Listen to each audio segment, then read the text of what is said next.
Welcome back to the Roxy Pro, where we just saw an incredible heat go on the water with Bronte McCauley, Stephanie Gilmore, and the winner, Carissa Moore. Carissa, though, that was a hard-fought battle, and even more, a clutch moment. Last wave of the heat, you got priority, you got the wave. You had to wait for it to eventuate. The buzzer sounded. What was going through your mind as you waited for that wave to form up? I guess I was like, hey, this is my last opportunity. I'm going in no matter what. I might as well give it everything I have, and hopefully it lines up and I can just bang it a few times. I was really, really stoked.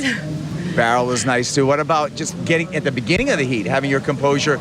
Steph Gilmore opened up with a 9.17. Oh, it's always tough when your competitor opens up like that, especially Steph Gilmore. This is her home break, and I knew coming up against her, that's like surfing against Mia Kiwalas. I was like, oh my gosh, like probably the hardest draw out of the whole round. So I respect her so much, and I knew it was going to be, just I had to give it my best.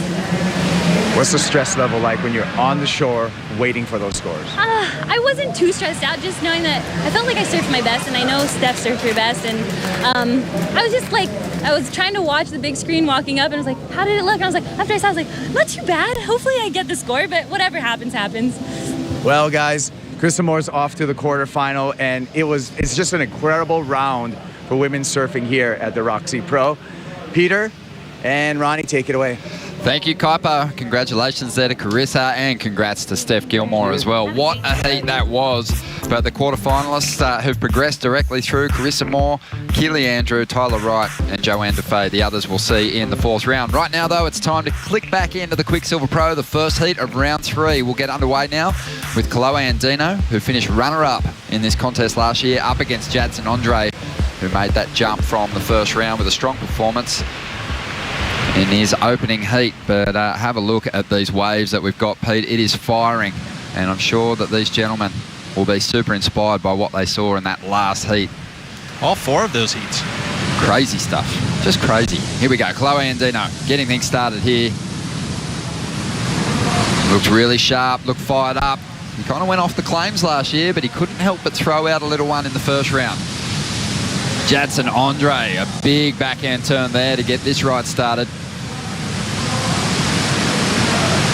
Jadson, he really started to heat up in the first round. Not a massive heat score total, just a combined two-wave total of 11.46, but enough to get the jump on Michelle Perez and Connor Coffin to earn his place there. So this wave was a little small, and other than that first big section, Pete, didn't really present too much. I mean, if we can just follow what we've seen those big scores come from, it's when you can start to get that rhythm, that combination of major moves. We saw that one nice hook, very high quality maneuver, but again, had to hop, chase it to get back to the open face again. So again, that kind of disruption of the flow, a little bit disruption of the, not having any combination of those major moves together will affect the score. Won't be, probably in the fair range. So pretty even start here. Kaloe's already got a 6.67 in the board. He's got another score coming through. We'll get you that wave now. Here it is. So right out of the gates, that quick start for Chloe Andino, and again, really hard to contain yourself when you have the waves looking that fun out there. This type of wave, very similar to what we would say like Trestle, is a very high performance wave when it's like this. So to contain yourself and just to kind of show some rhythm and not over surf, especially he's still a youngster, he froths pretty hard. So again, he's probably trying more so to contain himself going into a heat rather than pump himself up. Well, Matt Wilkinson got the victory here last year, but it was so close. And honestly, could have gone either way. It was a great performance from Kalohe here on the Gold Coast last season. And he definitely gave it a good nudge in the final as well. But that would have hurt a little bit, his second final, and still hasn't come away with a victory at the Championship Tour level just yet. 23.5 minutes to go as we see Jadson Andre getting back to the lineup. Still so young, Andino, but already in his 6th year on the Championship Tour. Will this be the year, Pete, that he gets a big win? Yeah, I think so. Could be right here. There's a lot of really good competitors, though. So, I mean, it's really got to click for him. But I do suits believe him this way, though, doesn't it? It does. It does, absolutely. He has a very well-rounded game, which obviously is, but he'll also be able to surf well when it's smaller, and generally if it's bigger, he's going to do the same. Great carving, so not disadvantaged when it's offshore and clean. Also has great airs if it's onshore, and there's some ramps on offer. 21.5 minutes to go here as Jadson Andre falls on an insider. Kolohe left out the back, and he's having a think about this one, but lets it go. He's going to hang on to that priority and wait for something to really line up nicely. Head judge Richie Porter joins us once again. And Rich, interesting, those last couple of heats of the third round for the Roxy Pro, we had competitors surfing so far down the line at Little Marley, almost out of view of the judging panel, but you're able to recall some of the ride using the cameras. Yeah, we have a couple of cameras way down there, so we can see everything straight on. So what looks like a really deep barrel from up here is maybe not so. But yeah, the girls were absolutely ripping, and we had to do a lot of comparisons, especially the end of those last two heats, because those waves were so close and so tight. And we go through, the high excellent scores that we had just as that comparison to make sure we get the result right. The heat's over, so we've got plenty of time to analyse it properly by utilising the right replays, and that's what we do. Carissa's wave, it wasn't as long, but she did fit some major turns into that short space. Yeah, for sure. And even though this is a long point break, it's about the surfing that you do on it, and she was definitely ripping for that 8.53. Such strong surfing. She had some variety tossed in there, and it was all powerful surfing, and that was the score, how it came out. Thanks for joining us, Rich. We'll be picking Richie's brain throughout the event and getting some insights on what the judges are looking for. It was great to hear from him after Italo Ferreira's 10-point ride earlier for just a single move. But some real reward and encouragement for those competitors to go all out, as we see Jadson stalling, dropping his backside into the face of that wave to find as much cover as possible, using everything he's got to stall for the tube. Here's Andino up once again. So plenty of waves being ridden in the opening stages here. Have a look how fun this right is. Kolohe's going to get chewed up inside that one, but it's almost like the natural version of Kelly's wakeful. I would agree. Very, very much some similarities there.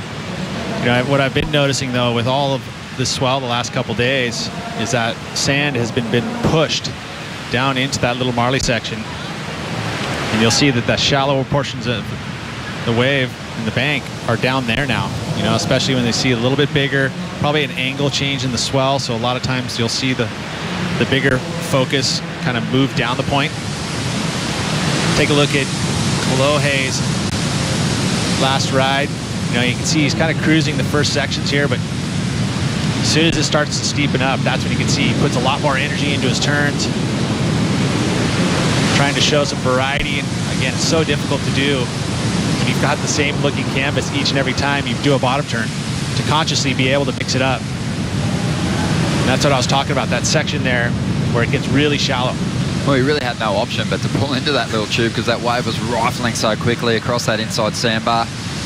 But here we go, Jadson now on the replay. Now this one had some froth on the face, so it was a little bit difficult in the beginning part of it, but it does clean up down on the inside. You would think, like right here, a little bit of indecisiveness as that wave starts to barrel. Like if he had plugged it right then, he would have been in that barrel that whole section. Although did well to disappear from view on that final section, but feels like a little bit of a missed opportunity there in the beginning stages of that barrel.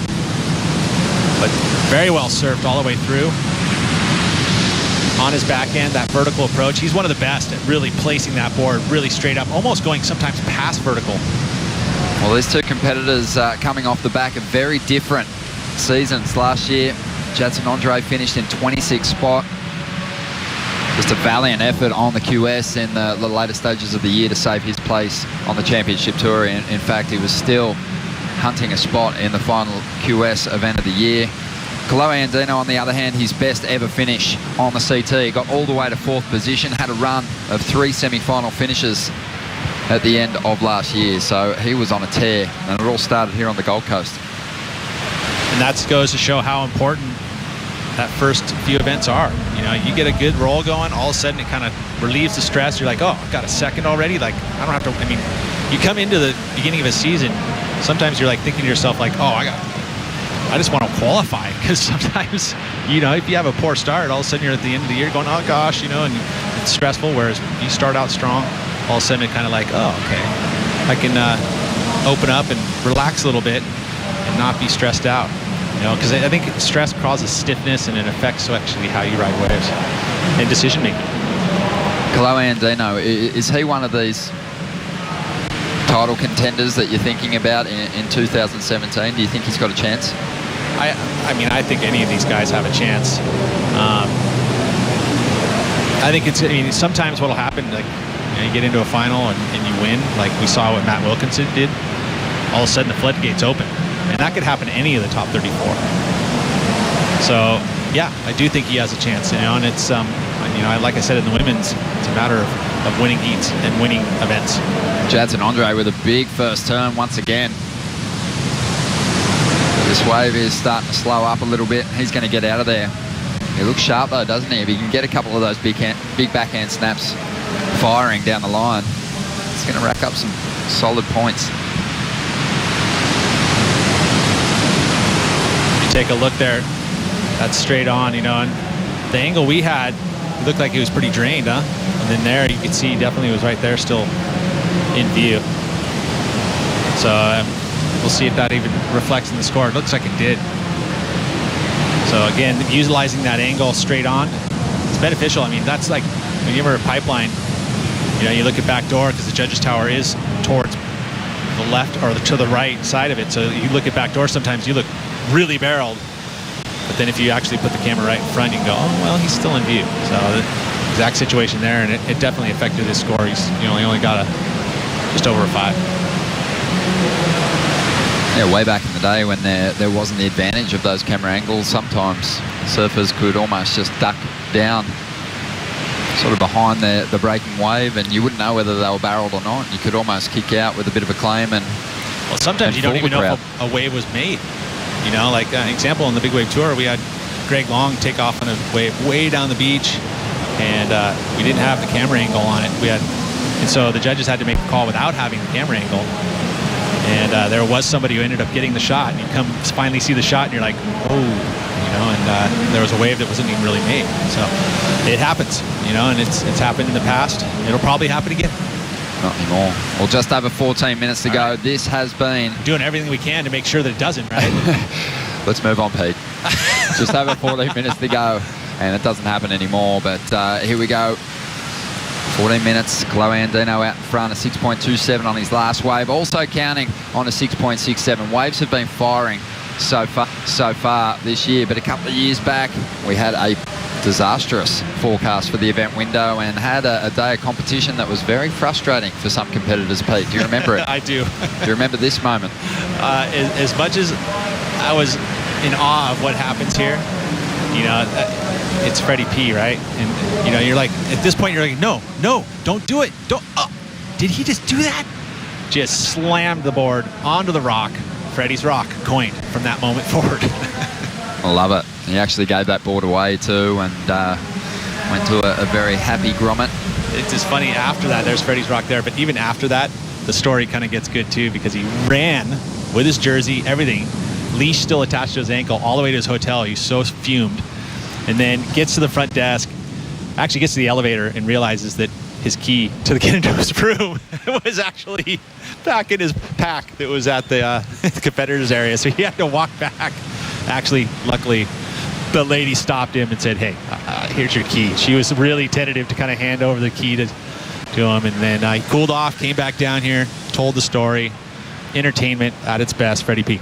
Yeah, Freddie P, we miss you, and hopefully we can catch up with him throughout the year. Definitely love getting his insights too. He's an amazing surfer and quite a character. Here we go, Jadson Andre up.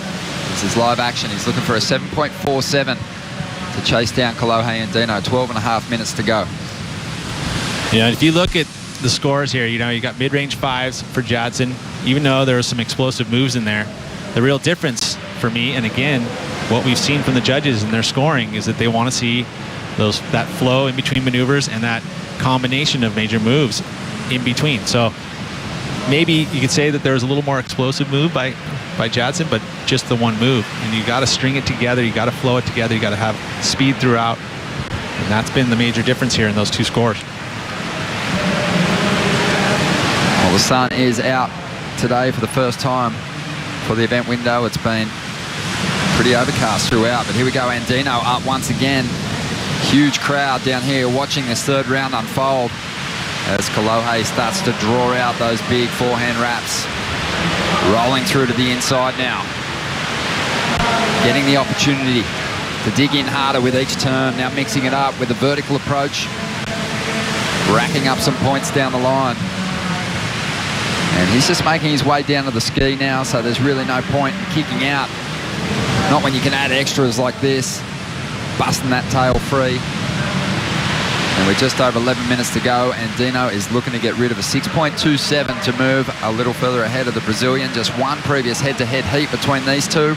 And Kolohe won that exchange. That was in Portugal in the second round, 2015. Those little bits of positive history you can recall on definitely can work in your favor. This is what I was talking about. When we watch this replay, you're going to see he sets it up, and as soon as he goes into that arc, goes all the way around and then straight back into the bottom turn and then the snap. That's that comp. You can take a look here. He carries some speed. You can pump into your first move to get all that speed, but carrying it through maybe 2 or 3 turns without having to pump. So here, getting up speed. There's that arc. And then never had to pump again, straight into a snap. Weights off the bottom turn, another turn. So there's no hop, no board shift. Judges love seeing that. That's that flow. Nice little vertical approach, showing some variety, so little angle changes to mix it up. So nice work, Kirk Kolohe. I think it's going to be his best wave.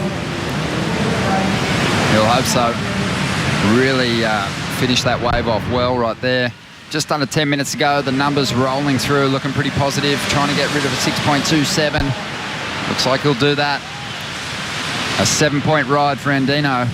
And Jadson Andre is now chasing an 8.2. There is just over 9.5 minutes remaining. You're watching Heat 1, Round 3, the Quiksilver Pro.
Thanks for joining us for the third round of the Quiksilver Pro.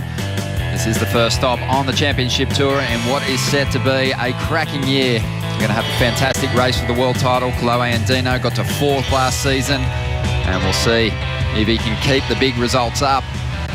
In 2017, his last score was a 7, also counting on a 6.67. Jadson Andre needs a solid number, an 8.2 at this stage. I think all the other points down here are good on the Goldie right now. Burley, Drummond. Kind of southeast works, right? This has got a little east-southeast in it, but you would think that even down at Kira, there's probably a few waves. Definitely. There's plenty of waves in this zone. Southern Queensland is rich as far as the right-hand point breaks go. So Currumbin, Burley could have some waves. And there's also some secret spots a little further south of here, and then obviously down towards Byron you get plenty of decent long winding right-handers as well. But here we go, Kolohe up once again. You won't get too much out of that one, Pete. Jadson, on the other hand, he's just taken off on a wave and taken a fall. I guess the advantage of falling so early on the ride is he might get priority back. Well, and wave number 2, you know, we've been saying how that can be usually the wave of choice. That one there had a weird angle on it, kind of pushing out to sea, you know, with this kind of trade swell mix. You know, it's not necessarily cyclone swell, which has those really curved lines. This is kind of more of a wind swell, but it's happening kind of further off the coast.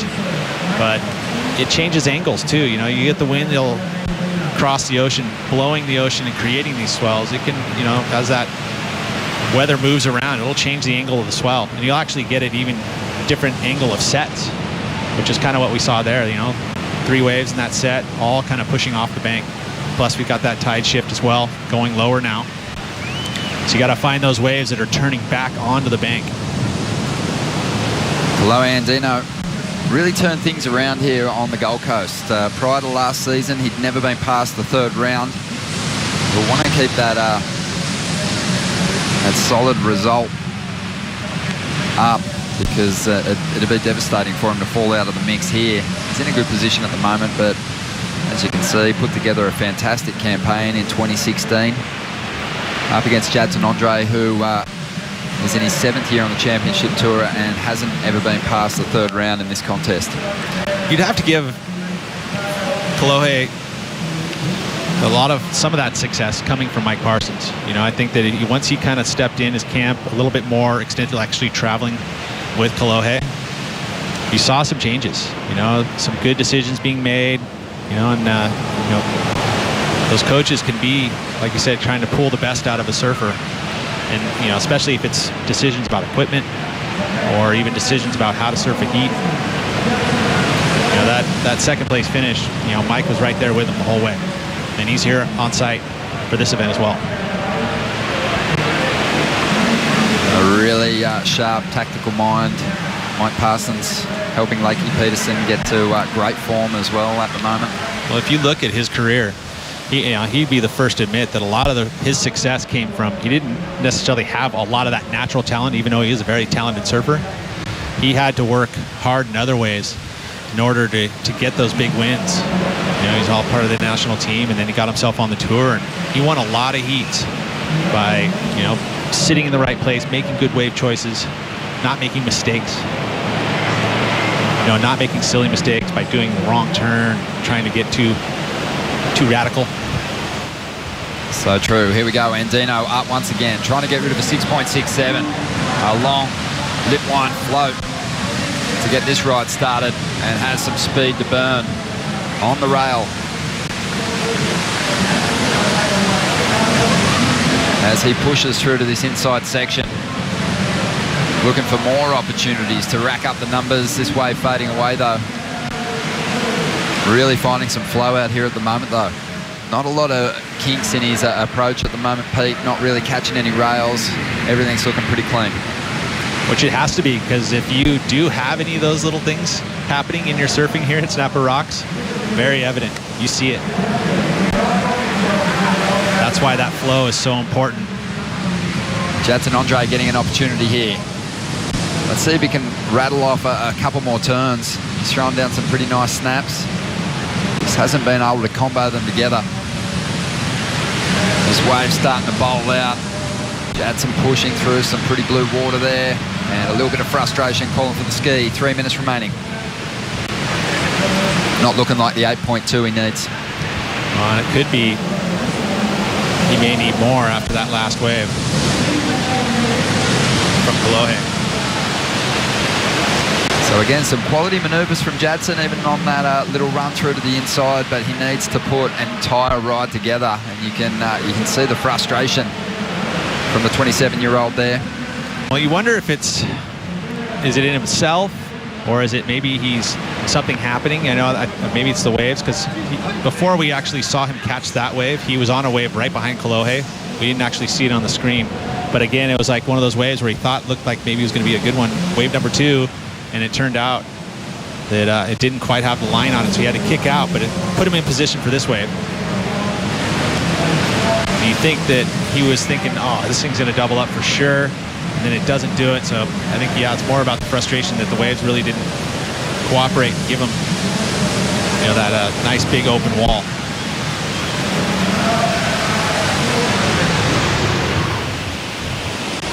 We'll take a look at Kolohe's wave here, but nice float there too. He could have easily stayed down low and got caught, but using that floater position and maneuver to get above it, which gave him a bit of speed. Then he was back to the bottom. He was able to get to that open face, and then here, that rhythm. He's so quick when he hits the whitewash too, and his board's going the other direction. He has this technique where he whips it off the foam, and it comes off a little bit of drive. Surfing very well at the moment. He has the heat lead. And he has just served up a 6.87, so has increased that lead. And Jadson's now chasing an 8.4. There's only 65 seconds remaining. And Dino looking good for a spot in round 4. So things are panning out pretty nicely for the Californian at this stage. Again, that kind of, if you reflect on last year and where he finished, it's going to make this road for these first few events just that much easier. You're going to come up against lower seeds, easier opportunities to make heats, and you can't squander that opportunity. You know, if you're going to have that top 10, you're always going to be that red jersey there for those first early rounds. And if you make mistakes in those early rounds, you're going to lose that seat. So he knows that. We've seen some heats turned in the final stages of these battles. Jadson Andre has an opportunity here with just 18 seconds remaining to post an 8.4 and get himself into the #1 position, getting that board nice and vertical and just bashing away at this wave as it rolls through to the inside. Is he going to be able to chase down the required number? Did he do enough work on the outside? There's a few people in the crowd who did. Nice finish. Always a big Brazilian fan base here at Snapper Rocks. Gigantic. They've been very vocal the past couple of seasons. They've had a couple of winners. Gabriel Medina. I remember. This beach went Vuvuzela. No, it's not Vuvuzela. What is the other dance in Brazil? It was mental what went on. It was in the dark. Remember that? And it was crazy. And it went on into the wee hours of the morning. Yep. And then the following year. Vuvuzelas are from South Africa. Sorry. Yeah. Similar though. There was a lot of noise. The judges having a look at the replay. 8.4 is the required score. Take us through it, Pete. Well, it's got to be a 1.5 better than Kolohe's best wave. There was some straight up vertical hits here, which on the back end, bit of an advantage to be able to go that straight up. You're not going to see that necessarily from the forehand. A lot more difficult to be able to whip that board with that heel edge off the top. So I like that. I think there's a point of difference there. You know, a lot of it kind of happened down the line though, so I don't think it's going to be quite enough. I think it's going to be his best score, obviously, but I don't know if it's going to go excellent. I know it's not a word that fits into the criteria, but Kolohe's turns were just a little bit more meaty for me. He was just we'll put it in your criteria. A little bit more aggression into some of those turns, and I think it did create a bit of difference there. The score has dropped for Jadson. A very brave fight in the final stages there. He got a 7.37. He was chasing an 8.4 though. So Kolohe and Dino, with a 2-wave total of 13.87, is on his way to round 4. We've got another big heat coming up next. 2015 world champ Adriano de Souza up against Stu Kennedy.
Welcome back. Kolohe Andino has just gotten the jump on Jadson Andre here in the third round. So Jadson falling out of the draw here in 2017. Kolohe goes on through to round 4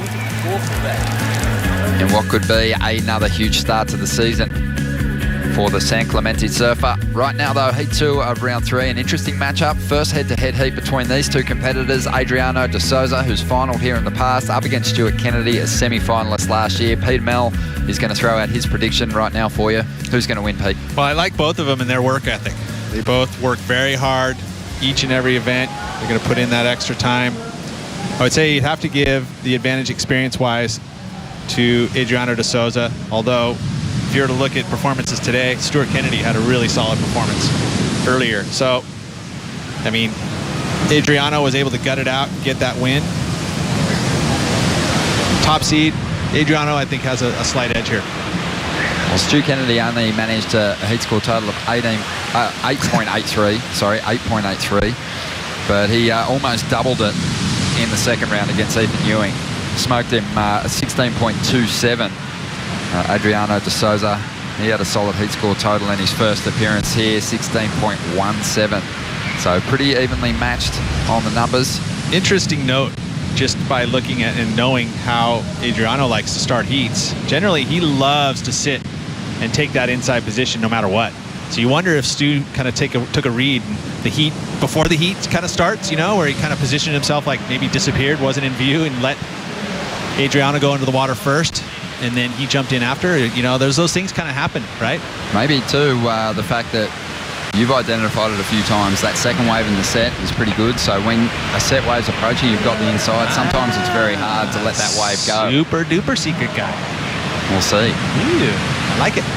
But Stu Kennedy did such a good job with that alternate spot. He got the call up last year. He used it well, climbed up the ratings into a position to qualify. And here he is, once again, the 27-year-old. Well, got a new logo on the board with the Buell wetsuits. Also, it's got the Carve crew. I mean, that's that kind of blue-collar brand, right? I mean, those guys all show up and support their boys. They're all here in full force. Well, Stu's spoken about it. There was a time where he had a major sponsor. He lost that sponsor. It kind of shattered his confidence. He had a growing family at the time. His wife was pregnant. But he got on the QS. He gave it a good nudge, got some backing, and here he is on the championship. Because he was a bit tour. of a prodigy as a youngster. He was. Yeah. Right? I mean, he was in his junior years, he was winning a lot. He was a full contender, thought he'd be kind of jumping onto that championship tour, but it took a little while. Yeah, I think I believe he won the Australasian Junior Circuit, which is, you know, obviously... At that time, there was a lot of good surfers in it, right? A lot of good surfers. In fact, a lot of junior competitors back in the day used to travel out from Hawaii, America to compete on the Australian Junior Circuit. Just because that was the highest performance, you know, at that point where you would be able to find the best competition. Definitely. Well, there was a period in time where it was Joel Parkinson, Mick Fanning, Dean Morrison, Darren O'Rafferty, David Rastovich, Trent Munro, Phil McDonald, all competing against one another, and every single one of them went on to make the main stage here on the championship tour. So and then you got a lot of surfers come through that. Almost like, you know, and you start to try and do comparisons, but a lot of early success for Adriano de Souza, but he came up through basically a favela, right? And so he knew that hard work was going to get him success, and he's used that now to a world title, and he's used that same kind of mentality to work very hard, look at his weaknesses very honestly, and put in the extra time, go to those spots. I mean, he lived on the Gold Coast. He put his time in here, so he's got a pretty good intimate knowledge of this lineup. He spent time in Hawaii knowing that pipeline was something that was a bit of a weakness in his, you know, if you look at all your events that you have to surf in a year. He went and parked it at Jamie O'Brien's house and learned. Spent time, goes to Tahiti before the Chopo event. Puts in 3-4 weeks beforehand. I mean, the guy works very hard. Bells, he's been spotted at Bells in the off-season at times in the past too. But here we go. It's going to be Stu Kennedy up on his second wave now. Dynamic start to this ride, kicking those fins free. Maintaining great control always as he looks fired up for this round 3 clash. Looking to add more on the inside. A long float. Great variation in his surfing. A lot of noise being made by the crew on the beach. That is so cool. It really is. You know, and I mean, that would be reminiscent of what we saw from some of his heats last year. Just that flow that he carries, even going backwards. You know, it's hard to go backwards. There's his crew. You know, and keep your speed going and whip the board back around. That's that kind of sci-fi. That's why all of a sudden those things are flying off the shelves. Well, Stewie's making his way back into the lineup. Let's get a little bit more on the Stu Kennedy story. When I got dropped by my major sponsor, I just found out my wife was pregnant. Everything was turned upside down. That old cliche, it's the hard times that make the man, right? And he just kept battling and focusing. Stuart Kennedy has been on a giant killing mission throughout the rounds of the Quiksilver Pro. I'm just determined, like it's just in me. I'm ready to go. I want to keep going hard and stay up that top end of the rankings for sure.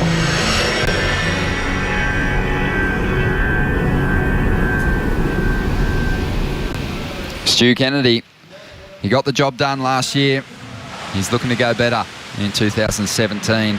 Could definitely improve his consistency. He had a long run after that semi-final finish here where he couldn't get past the 3rd round and was stopped many times in round 2. Adriano de Souza is his rival in this round 3 heat, and Adriano, he's not going to give up. And he's bashed this wave a couple of times now and is still heading down the line.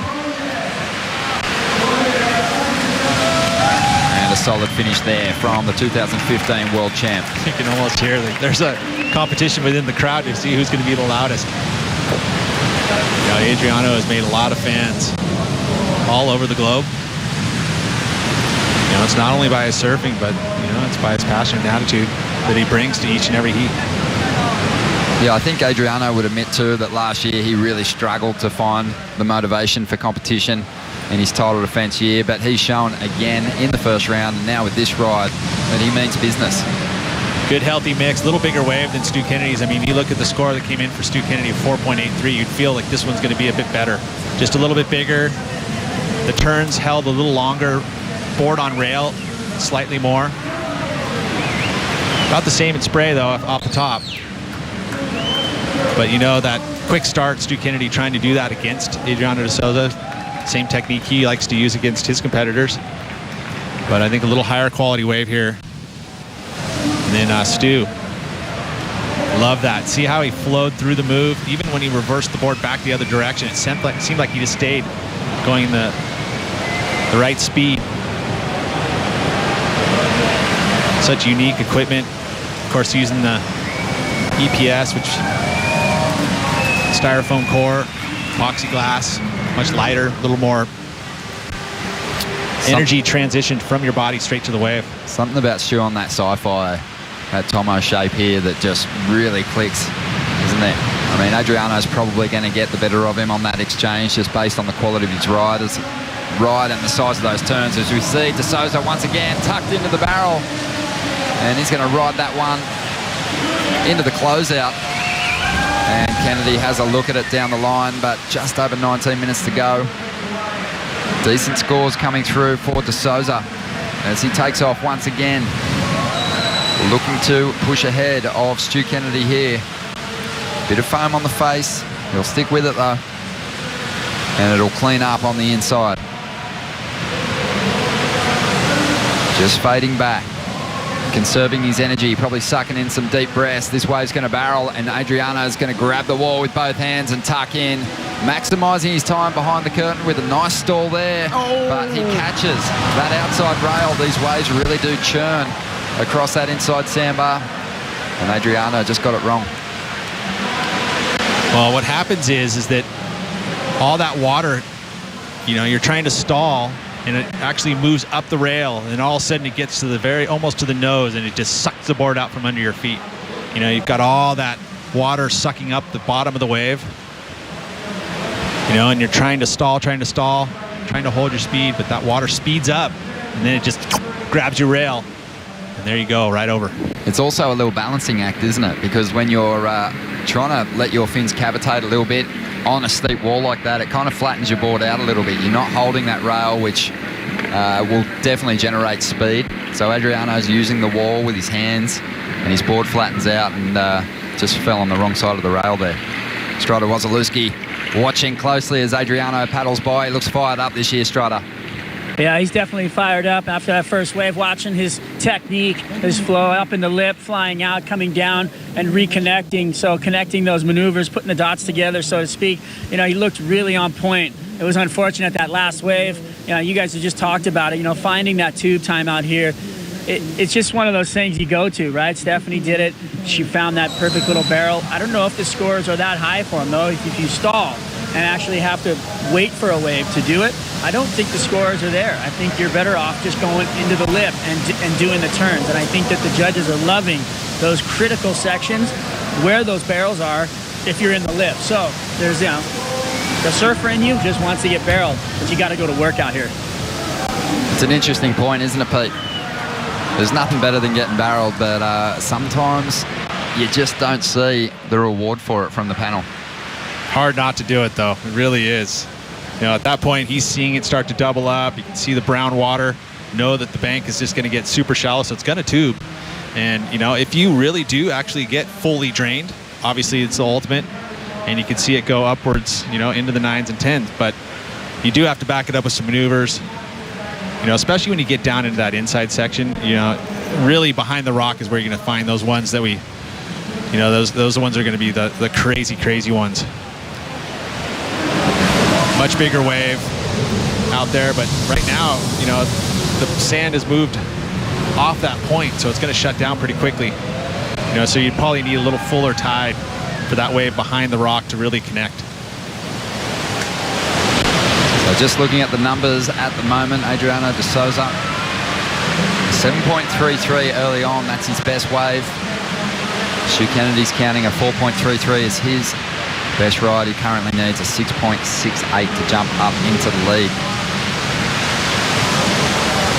Seemed a little different mood throughout the entire day. I mean, had that high tide conditions. We had onshore this morning, almost glassy, a little fuller tide. Now we've got this kind of southeast breeze. I mean, each kind of part of the day had a full different feel to it.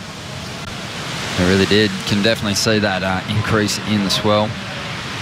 What are your thoughts on Adriano's chances for a second world title? I think he needs to tap back into that mongrel. You know, get to that point where, you know, he would do anything to win. You know, I think that he did that for so long that all of a sudden you know, in his world title year, he did anything and everything he could to win that world title and put everything into it. And I'll tell you what he's packed away a little bit is the claims.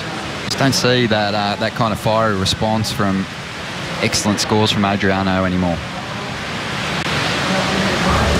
I don't really have a comment to that. I think that it's like, but you know, and that maybe shows that a little bit of just growing up and being satisfied in a way, right? So I think that's what I'm saying is he's got to tap back in as you look at this from 2009. You know, he's been at this a long time. I mean, in this final, radical Kira, you know, pretty wild, but see, it is a different approach. He's almost, you know, you can see he's up more in the front of his board and more front-footed. Now he has this kind of cruisier kind of demeanor to him. I called this final with Martin Potter, and Adriano got through some pretty big names to make this final heat. It was always going to be tough to overcome Joel Parkinson, but this was around the stage that he really started to ramp things up. He had a top 5 finish that year, and he really did arrive at the top end of the ratings, and he hasn't gone anywhere since. So we see Stu falling out the back. Adriano just working for a backup score at the moment. Such a smart competitor. Knows that he can apply some pressure to Stu if he can just dispose of that 3.67. You know, even though has that little cruisier demeanor, he'll work a wave all the way till there is not 1 ounce of scoring potential left. He has always had that. That's not going to go anywhere. Adriano's response to the criticisms about the claims was, hey, I'm just happy, I'm just showing some emotion. He's also in it for the fight. Here's the replay of that last ride. Well, a little pop reverse, showing a little variety. He's got that in him. Big round turns too. He lays it all over. You know, he surfs in circles, which is kind of cool. I mentioned a name earlier on, and it was one of Adriano's favourite surfers early on in his career, Trent Munro. He had a similar kind of build, very stocky, and I think Adriano really tried to emulate the power in Trent's calves. He had a beautiful cutback on in Trent Munro, and Adriano has probably gone one better. His rail game just got so sharp, it helped him obviously collect a bell down there. And well, Trent had a bell as well, but he won it down deadly at Phillip Island, right? But either way, it's a bell's a bell. And he would have surfed maybe a couple heats during that event at Bells Beach. Funnily enough, Trent Munro last year was doing a bit of work with Stu Kennedy. So you wonder if he's on site now. He could be. Wearing a white shirt down on the beach. 12 minutes here, and Adriano de Souza putting away a 5.17 on his last wave. And that has applied some pressure. So the surfer from just down the coast at Lennox Head, Stu Kennedy, is after an 8.17.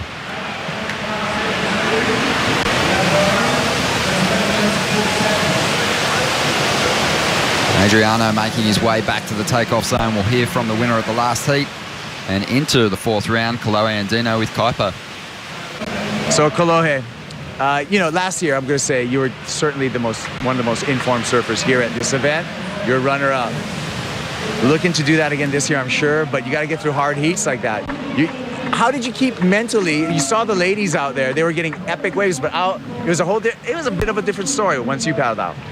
Yeah, well, it started to slow down, I think, in the third and fourth women's heat, and then in between the fourth heat of the women's and my heat, there was like 15 perfect waves. And I was like, oh, my heat's gonna be slow. So I just tried to keep that in mind because it was just kind of slowing down. And it seems like almost like the wind is so tricky out there because the beginning of the wave, it's like light offshore, and then you get around the scaffolding, because the scaffolding is so big, it's actually blocking the wind. When you get around the scaffolding, it's a whole different wind direction and speed, so you got to kind of adapt to that. So yeah, I'm just really stoked to make it to that heat. It was a tough heat, and Jackson's really capable of getting some big numbers, so I'm really happy. Yeah, he's a fiery, determined competitor. Without giving away too many secrets, how do you pick the good ones? I think, you know, anyone who's in this event knows that you just got to pick the ones with the wall. Some of them are big and they'll trick you, but they don't have a wall, and you'll be like, oh, it's a big set, and you'll take off and it just peters out. But I haven't seen many. I mean, there's been some interesting heats today where people are like sneaking off and getting like 8s in the last 1 second. It happened to Connor, it happened to Joanne DeFay. So yeah, it's tricky out there. You can get an 8 from anywhere. But yeah, it seems like it's kind of dropping, but it's still really perfect, so it's fun. Well, glad to see you stay in the competition. We'll see you in the next round, my man. Thank you. Cheers, Kaipo. Interesting to get Kolohe's read on the conditions, saying that he felt like the scaffolding was blocking the wind somewhat. As we go back to live action here, we had Stu Kennedy on a wave, Adriano de Souza. He would have been hearing the cheers from that Lennox Head crew on the beach, and he's probably starting to get a little concerned that he might be chasing a score, but there is some time on the clock here. Just over 9 minutes remaining. Well, also Kolohe kind of mentioned that he had saw 15 good waves go through, and all of a sudden realized, well, that's going to kind of change my approach a little bit. I'm going to get a little more active, which he did.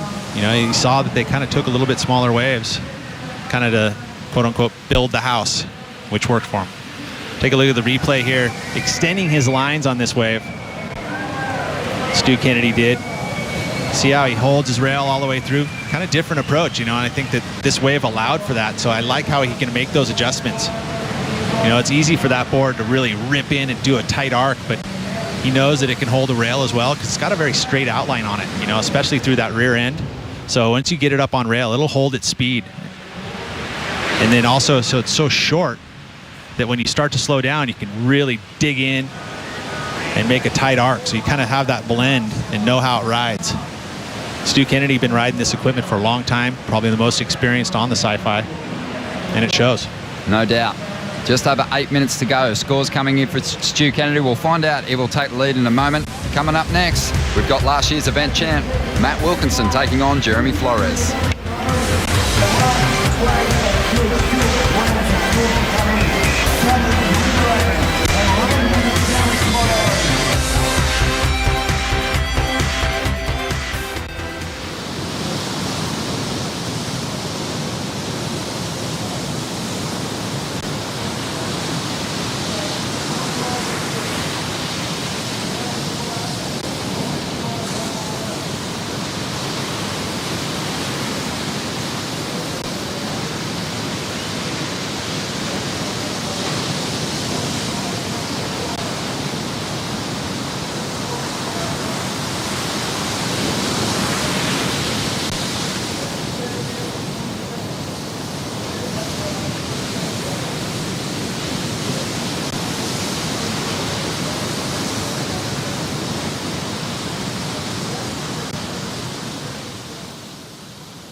Welcome back to the Quicksilver Pro. We've got the third round underway. We've already seen Chloe Andino move through to round 4. He was a runner-up last year. He knows how important a win can be here on the Gold Coast. 45% of Gold Coast champs have gone on to win the world title that same year. Medina has done it. Kelly Slater's done it 3 times. Fanning in 07. And here we go. This is Adriano de Souza. Hasn't had a victory here, but 2 finals. It's seen him gone on to have top 5 finishes. And Adriano working this one over, really drawing out these rail turns. As this one starts to bottom out, he grabs the wall, gets himself barreled back out onto that green face, and just comboing up as many moves as he possibly can on the inside. Stu Kennedy busy behind him. 6 minutes remaining. A fun exchange. Adriano looking for more. Just a knee-high wave now, but still able to drift that tail. This will be a little interesting race here because it's an important priority at the end. You know, generally, if you're going to have a race out there, like you said, Adriano would probably get given priority, but there's a pretty significant difference in where they're positioned here. And it's up to the jet ski driver to kind of understand where they're going to go and who they're going to give that spot to. It looks like Adriano is going to get that position, and it's going to go out to the outside, and they're going to give it to, which, again, when they both end their rides, that's kind of, you take turns.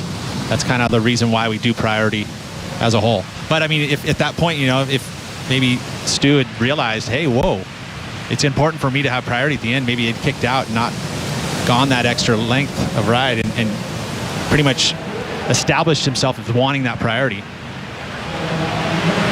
It could have made a difference. We'll see. Adriano's lying down on the back of the sled. Stu Kennedy's sitting up on the back seat. I want to ask you about that in a moment, Pete, but let's see the replays first. Adriano's wave, he got some real damage done. He sure did. You know, and this was the wave right before Stewart, and it actually looked like it had a little higher quality, especially through this inside section. I mean, just beautiful, smooth. Realizing there's some variety needed on this wave, so he goes for the barrel ride, but then straight back to work with those big, beautiful round carves. Goes up on that whitewash. This kid's a student. He knows what it takes to get bigger scores. And he'll learn and then execute. Of course, like I said earlier in this heat, he can't help himself but to finish a wave all the way till the bitter, bitter end. From the judges' perspective too, that last little turn, it kind of looked like nothing front on. But from the judges' perspective, they would have just seen some fins get released on the end. But Adriano lying down on the sled, it's a long trip, and that wind is howling once you get around out past Snapper Rocks there. What do you like to do, Pete? You've spent plenty of time around jet skis. Oh, it's a lot smoother ride when you're up on the seat.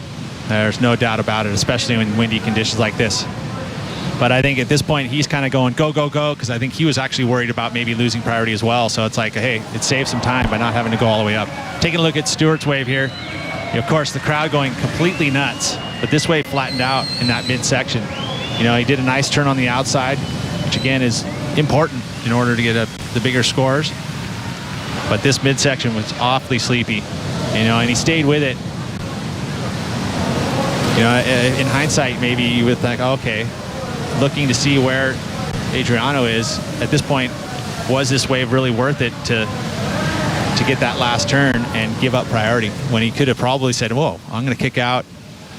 And maybe, he ought to get down the line too, so that's the whole thing about the skis, is you got to make sure that you're down line far enough. On the outside, we've got Adriano up once again, strong first turn, and gliding through that arc. And now reaches the section of the wave, which just allows you to stand on the tail pad, stick with the white water, suck in some deep breaths, and get set to unload. And he loves these tight little pockets. These transitions are no problem for the 2015 world champ. There's no way he would have been able to get really good deep breaths. I think one of the tricks of getting on that ski and getting up top is really focusing on your breathing. I did get a clue from Mick Fanning at one point that, that paddle back out, and you'll see it a lot of times when we're in the water doing analyzation and watching some of the surfers, Parko and Mick Fanning, to be clear that I've seen, really concentrating on that breathing when they're paddling back out. That's that recovery time. And so pumping yourself full of oxygen obviously is going to help you recover quicker. And so when you get up on the sled, get up on the back of the ski and hold on, that's a time when you can really just take really deep belly breaths, fill your body with oxygen. It's a good point too, you bringing up, because one thing that you kind of notice when you start looking at photos of the world's best surfers when they're halfway through the biggest calves you've ever seen is they're generally expelling all the air through those moves. And Kelly Slater, his cheeks are always puffed, and he's always letting that air out through those big turns. And plus your muscles are eating the oxygen too, right? Sucking those deep breaths on the bottom turn. Yeah, anytime you can get oxygen in your body, it's going to be a good thing. But truly, it's going to be your recovery times, or the paddle back out, or the ski ride back out. And sometimes when you're pumped up and your adrenaline's going, it's hard to remember to breathe. I've got a watch on my wrist that tells me to breathe. I needed that to be reminded. The alarm's going off, Pete. Quick, take a breath. Well, I'm just blowing a bunch of hot air, right? So I got to stop and listen. Yep. Suck some oxygen. Now would be a good time. 50 seconds remaining. Thanks, Ron. And the scores coming through for the last exchange. Stu Kennedy at 6.07. They love that first turn, but Adriano's still out in front, and he's up once again, trying to push a little further ahead. Stu Kennedy chasing an 8.86. 30 seconds to go here. Adriano doesn't look too concerned at this stage. He's bringing this one in. He's worked very hard. Stu Kennedy gets an opportunity out the back. Carving down into the bowl. That wave's going to fade away though. 15 seconds remaining. And Stu Kennedy's run might be over here. We're waiting on some numbers to come through. But Tell it you what, doesn't though, look he like gave it his they're all. going to work. Yeah, he gave it his all. He can see 110% from both these surfers. Advantage really from wave choice going in rhythm going to Adriano de Souza. He's got such a great track record with this event. Adriano de Souza, a couple of finals, a number of semis, and a bunch of quarters as well. He gets the jump on Stu Kennedy and marches on through to round number 4. So many big heats coming your way. Do not go anywhere. Up next, Matt Wilkinson, last year's event champ, taking on Jeremy Flores. We'll bring in Martin Potter and Joe Turpel for the soundtrack.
Keep your head, everyone still. You can make me fall apart, but I won't blink. You won't speak, and we won't blow away.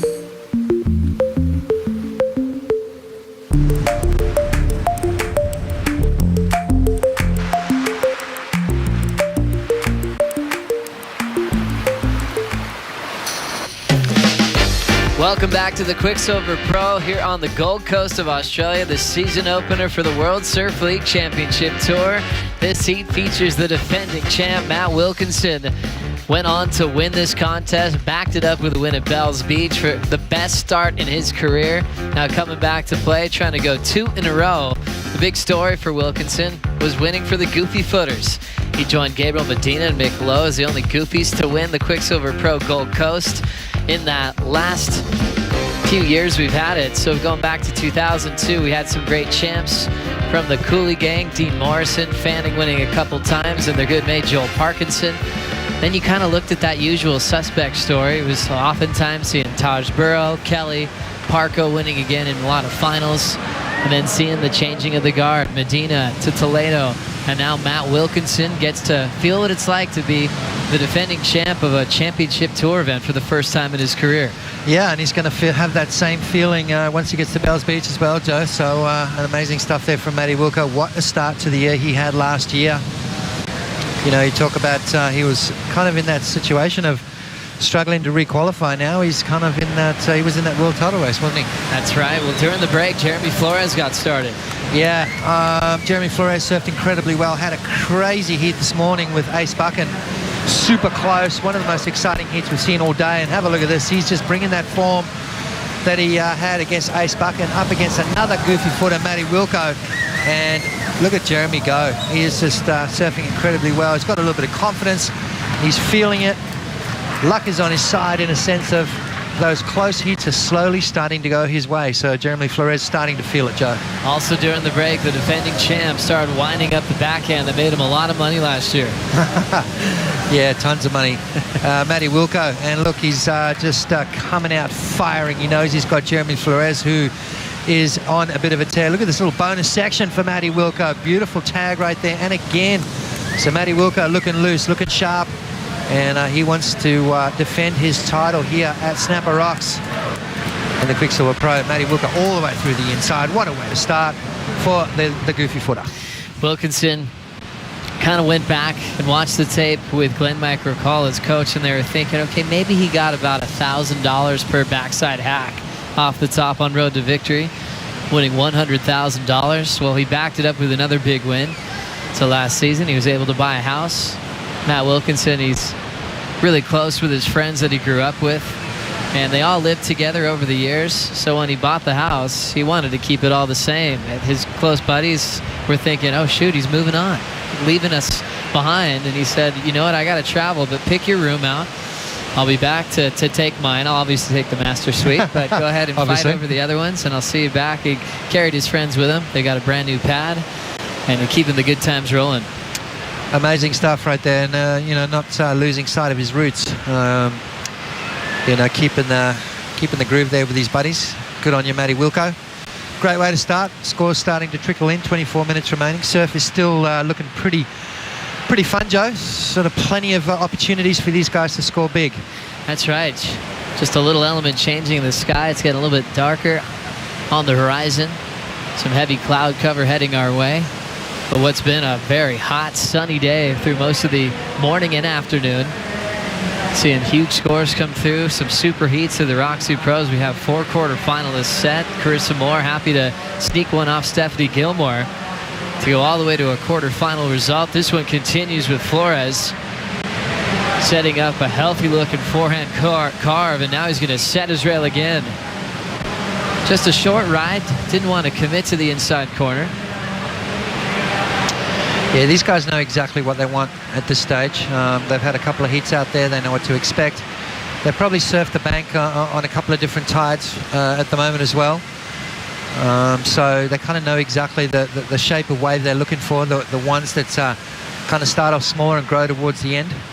allow those inside section that we've seen some big points being scored on so far throughout the day, both in the men's Quik Pro and the women's Roxy Pro. Really cool to see them adapt to all the conditions. Still perfection out front here for the world's best. Jeremy Flores, longtime Quicksilver team rider, went on those classic Young Guns trip. That Young Guns series that Quicksilver came through with was the ones you had to watch. It featured Jeremy Flores, a young Julian Wilson, Dane Reynolds, Clay Marzo getting sent around the world to battle each other in epic world-class conditions. Flores always had that X factor. He was the guy that qualified early, and even though he could handle his best in heavy conditions and free surf, he looked like he was destined to be a competitor for his career. Yeah, you know, and that was from a super young age, even before the Young Guns. Here he goes now. Deep on this one's Flores. He steps off. Still waiting for his first number to come through. Wilco 717, 1.43. When was the first time you ran into a young Jeremy Flores? Well, it was, would have to be around early 2000s in France. I saw him as a young kid surfing these beach breaks, and he was literally lighting it up, and I said, who is this Mini Grom? Where's he come from? And he spoke perfect English. Spent a lot of time in Australia growing up, so understands the language very well. Now speaks Portuguese as well, so he's one of those guys that's is multilingual.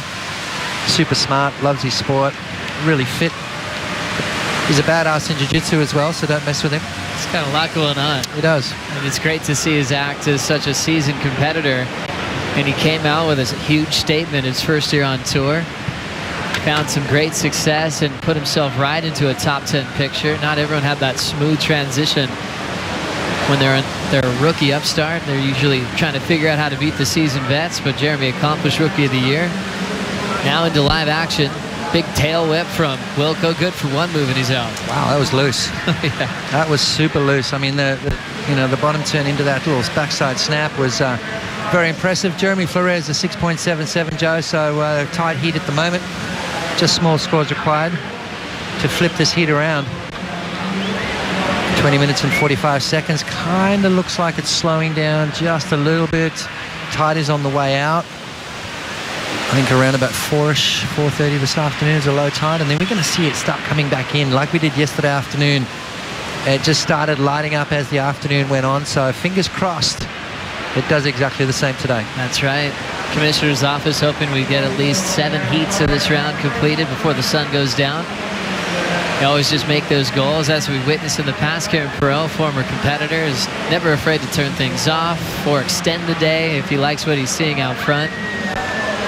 Commissioner's office, one of the best additions to pro surfing that came through back in 2014 with the World Surf League takeover. And he's always in great hands. KP, also on the women's side, Jessie Miley Dyer, battled on the world tour against the best in the world, picked up major wins at select venues. As we look at the crowd, this is a very unique spot where you see all these rocks set up. Even though we're on the takeoff spot at the top of Snapper Rocks, you see the fans just high-fiving the competitors before they jump into the water. They can scream at them right on their finishing moves. They can cheer them on. It's this natural amphitheater that we love to kick off the opening event of the season. Yeah, and when that tide comes in, the beach gets a lot smaller too. I remember years gone by where fans are up to waist deep in water, just trying to get that front row seat. As you can see all the kids swimming on the inside too. And there's a little keyhole right there, little sort of runway that you can get out into the water, avoid those rocks. Now they're all watching Wilco set up the backhand again. Aggressive whip. Quick mid-face bottom turn and wraps it. Doing well through the flats with some really aggressive maneuvers, and jams it again now that the lip's showing up. Drills it again off the top. One of the quickest in transition, especially on the backhand attack. Wilco will now get the lead off Flores. Just a 2.93 is all that Matty Wilco needs. You kind of want to do that, Joe, don't you? You want to flip-flop the heat. You want to keep putting the pressure on your opponent to have to answer back and have to try and get a score to regain the heat, lead. That's what it's all about, just putting the pressure on your opponent. Matty Wilco, beautiful opening turn right there, nice deep bottom turn. Just setting it up, waiting for this wave to come through that inside section, and here it starts to stand up right now.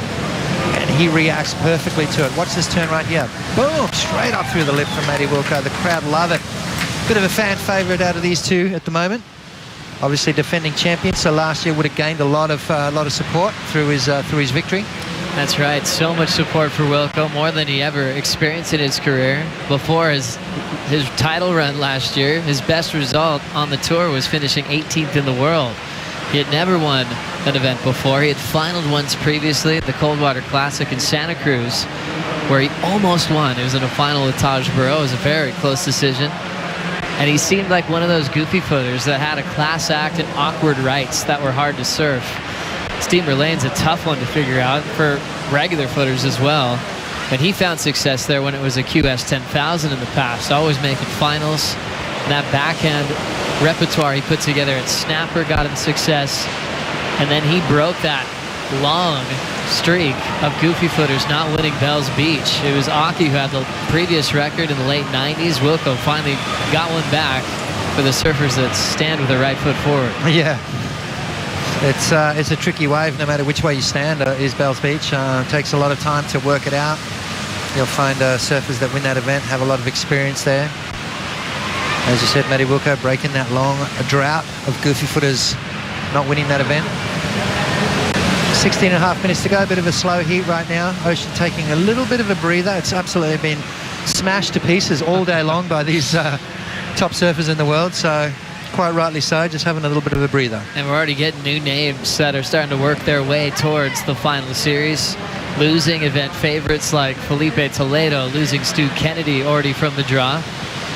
These are names that usually end up in the last few heats of this event. Wilco wants to repeat the success, start off blazing at Snapper. So far in the lead, the last score, 6.7. Flores with priority needs a 7.11 to move on. Wilco said he tried a couple of different outlines from Darren Hanley. As you know, the off season's really precious to just try different things if you want to make any special tweaks.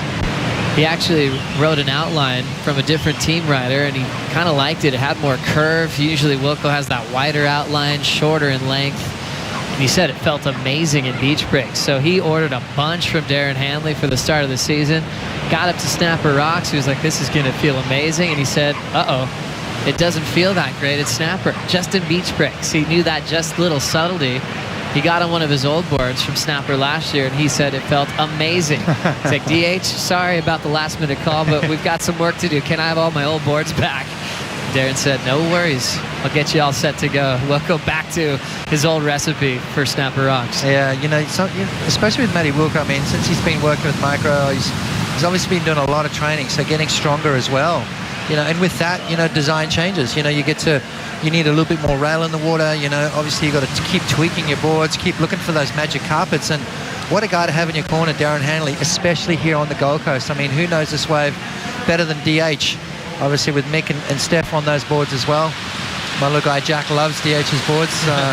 He loves riding those when he's up here as well. So, if I was a pro surfer in this day and age, I would have a bunch of DH boards in my quiver. Really smart to go to the local shapers, and really smart to stay focused leading up to your heats. Like Matt Wilkinson, there's a little place called Time Zone down the street, and it looks like he's just been playing video games all week, Potts.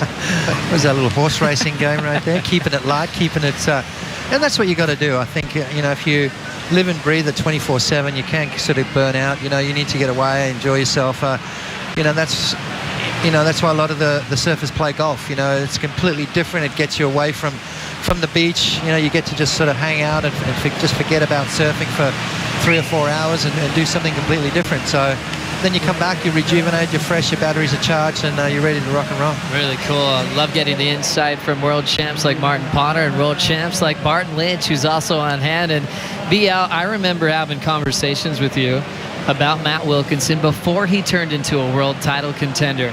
You spoke about his entertainment value and then the switch into what happened last year. What do you look back on at seeing him mold into the world title contender he is today? Well, it's interesting because I suppose a similar thing could be said about Tyler Wright. She had a similar just here to have fun attitude, and then old Micro Hall got a hold of both of them and turned them into competition machines, and the rest was history. And I think this year for Wilco is a fantastic opportunity, because I think what happened to him last year would have been a surprise to even himself. I don't think after those first few events he expected to get back-to-back wins and be leading the world ratings and be in that position and have to handle that pressure. And he's learned, he's experienced. So this year should be the best year ever for Matty Wilco. Because for fans of being an entertainer, Barton, we were reflecting on, remember the headline news would be Wilco showing up to Snapper Rocks on rollerblades, maybe getting a funny haircut, what kind of wetsuit he was coming through was kind of what the lasting impression was. And now the lasting impression is he's knocking out the door to maybe win a world title. Yeah, it's an interesting thing. If you've got other assets, they tend to be the focus of attention. And you want people to be talking about, looking and thinking about your surfing. And so Matty Wilco's turned that around, and it's now all about his surfing. He's all business, but he's still the fun-loving guy he always was. But he's just learned to, as Potts just said, to turn it off and to turn it back on and to be there competing when we need to. Both the boys are having a look on the outside, boys. Now gliding in, Jeremy Flores, huge top turn wrap. Right on the money, coming out of that one with some speed for the classic roundhouse cutback. Now just a pace kind of turn, just to fill in the downtime. Keeps that rail wet one more time as he waits for the lip to show up. Sticking to the pocket, now off the bottom, driving through another big forehand hook. Flores jams it off the roof, but he's gonna lose it on the inside corner. And we'll see if he's done enough for the lead. But Jeremy definitely wanted to finish on his feet on that one, Potts. Yeah, he did. That beautiful first turn, I think that's where, you sort of really start connecting with the wave, and it sets you up for the rest of the way. That first bottom turn, that first top turn, you find the groove, and, you think to yourself, okay, everything's in the right place. Let's just start hooking into it. And generally, you start cranking it up. The further down the line you go, the more effort you put into your turns, because the more confident you start feeling. You see Jeremy's confidence on that big first turn every time he shows up in a heat so far at the Quicksilver Pro, now in his third matchup already. Round one, he had the Kelly Mick factor, led that heat, almost took that one out. Split decision on that outcome, sent him to round two, but gave him another shot to battle with Ace Buchan, which people are still calling one of the best back and forth battles we've seen so far in this event. Yeah, and it's just, it's almost getting harder for him, isn't it? Obviously after Ace Buchan, who's probably recognised as one of the best goofy footers on tour, to now Matty Wilco is probably one of the more spontaneous goofy footers on tour, so it's going to be a tough battle. Scores coming through for Flores, 5.5. So not enough to get the lead off the defending event champ, Matt Wilkinson, still leading round three, heat number 3 with 10 minutes on the clock. Be right back with a Quicksilver Pro at Snapper Rocks after this.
Welcome back to the Gold Coast of Australia. You're watching the season opener of the World Surf League Championship Tour. The Quicksilver Pro Gold Coast was won by Matt Wilkinson last season. Wilco overtook a lot of some solid competitors last season on road to victory, including Kolohan Dino in the final. So we see Flores up and out coming back from the break. Jeremy had a big attempt to try to get a lead change before we went to break. It came in short at a 5.5 when he fell in the inside corner. That wave just a short ride there, so without priority, 8:22 to go. Potts, where should Jeremy be sitting right now?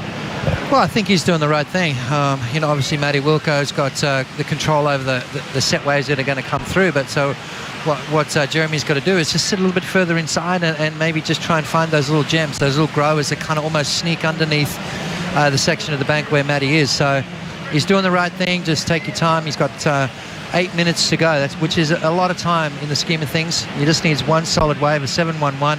He's been dropping big scores through this entire event, so no need to stress just yet. That's right. So far, so good. Still some time to hang in the game. We have All-Weather Waz, our fellow commentator with more nicknames than anyone else. Waz, how's this weather feeling in the lineup?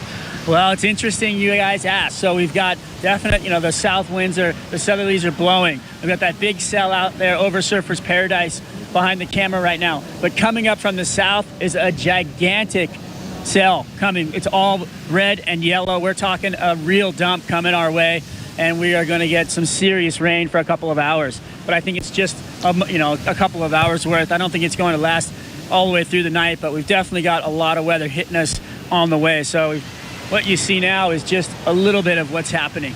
And those dark clouds are just going to get thicker and thicker, and we're going to be ending up with some serious weather. Well, Strider, looking at the wave conditions, has a lot changed with this new weather? Is it looking glassier than before?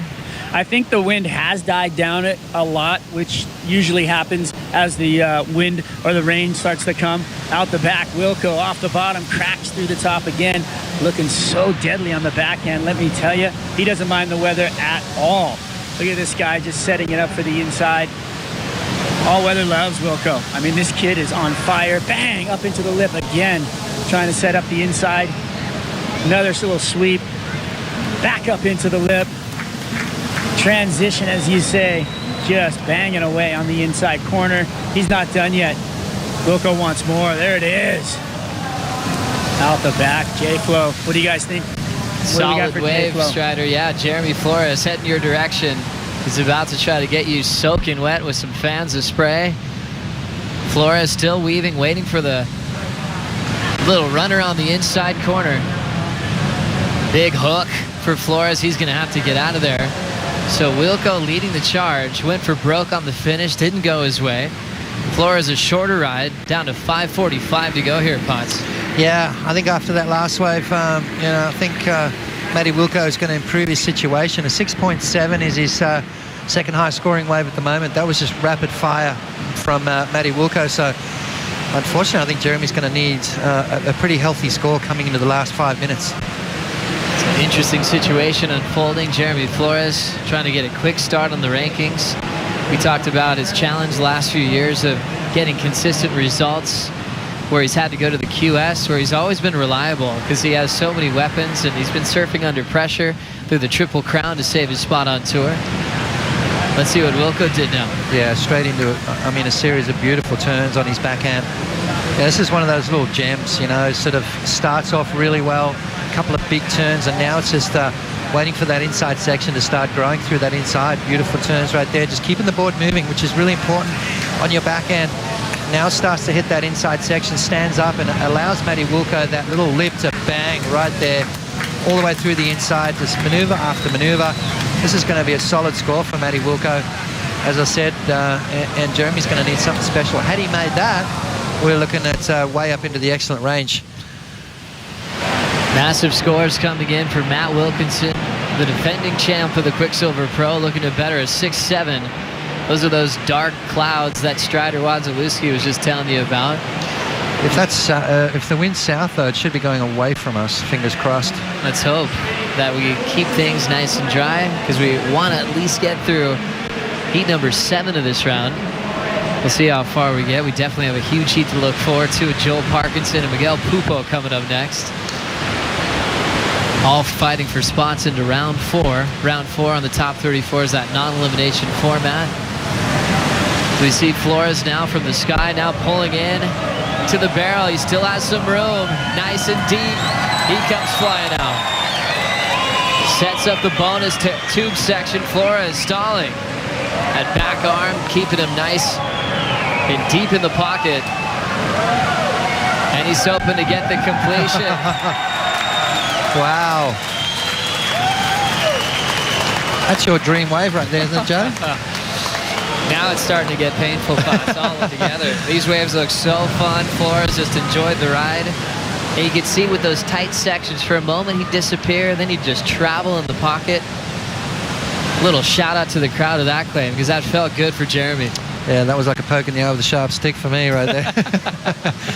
But Jeremy Flores, what a view he would have had. Absolute perfect tube stance, his style, everything was in perfect synergy with that wave. You know, Sean Thompson said, you know, when it comes to tube riding, he said, when you're in tune, when you're like spot on and in the zone, he said you almost control the wave. You know, it feels like you almost control the wave. And it looked like right there that Jeremy Flores was so in tune with that little section that it was almost like he was controlling that wave. Wow, what a special feeling for the world's best. One more angle on this one, Potts. Yeah, well, look at that. That was a deep barrel right there from Jeremy Flores. Slides off the bottom. He hasn't had enough. He loves getting tubed is Jeremy Flores. Another little cover up right there, and he comes out. So Jeremy Flores looking for a pretty healthy score, as I thought. A 7.93 for Matty Wilco. So now looking for an 8.33. Thinking back to Steph's wave.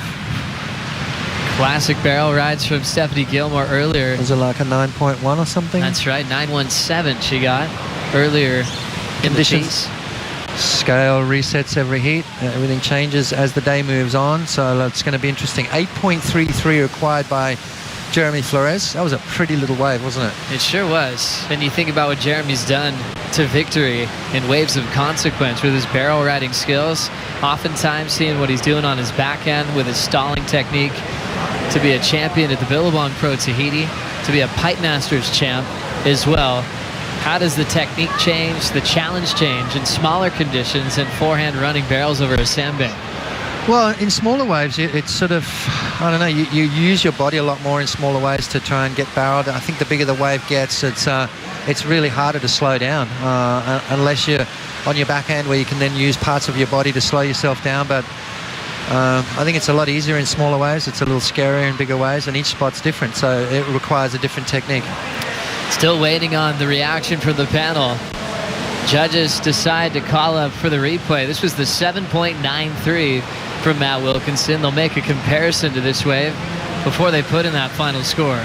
So this is going to be difficult because, you know, you're looking at two completely different approaches. You're looking at a goofy footer that's basically going to turns and backing up, you know, just backhand snap after backhand snap. And then you've got a completely different approach in Jeremy Flores where he's looking for the tube ride. He's, you know, spending time behind the curtain trying to get as deep as possible. So it's pretty hard to sort of, I don't know, compare those two waves.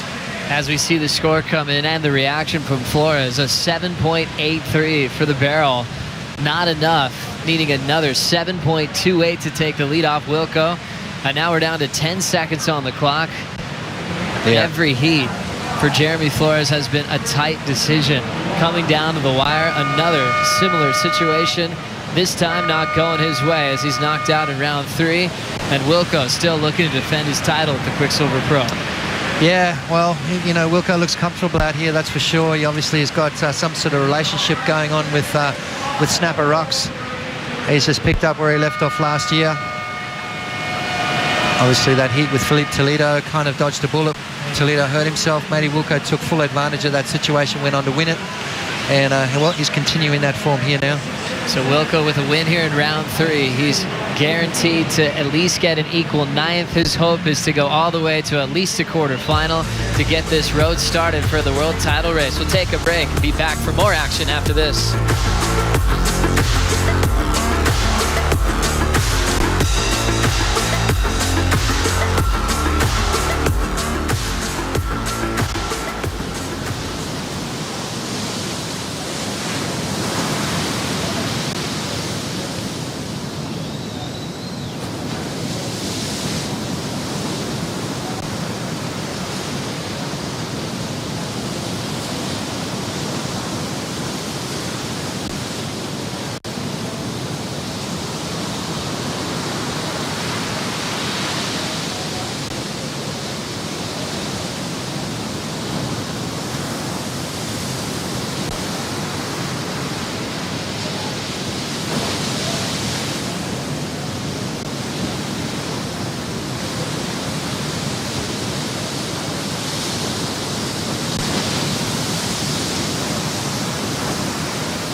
Welcome back to Snapper Rocks. As you see the weather coming through, it doesn't bother the fans here at the Quicksilver Pro Gold Coast. They're going to stick by the action because we've got Joel Parkinson and Miguel Pupo already looking to get a big start here. Parco, the local boy, a world champ, a previous event winner, is the headliner in this one. Miguel Pupo now getting his feet wet, calling him a seasoned vet these days, but he's had his best result ever on Parco's home court, a semifinal back in 2015.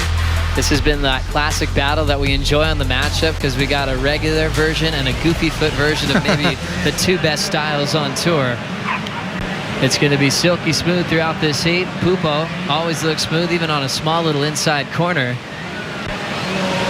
And we'll see how Parco's going to react to this one. You already see him paddling back up from down the beach and already into the lineup spot. 2012 world champ got this wave during the break.